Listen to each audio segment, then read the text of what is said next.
Yung paningin. Gusto ko siya kasama sa second round. Yes.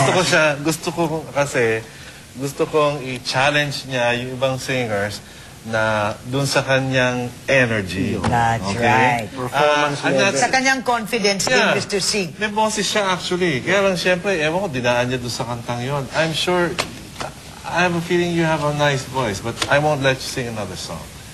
Okay lang sa akin. Amita. Okay lang sa akin din. Ang hirap. So, sigurado ka na rin yung baklaan. Opo. Sigurado ka na. Opo, sigurado. Congratulations. Hello, Mami. Dial mo muna. Mami! Alright, dial your mom. I'll tell her. Good news. I'm gonna read it to you. I'm gonna have her read it to you, okay? You are now one step closer to becoming the first Philippine idol. Hey, sayang load ko.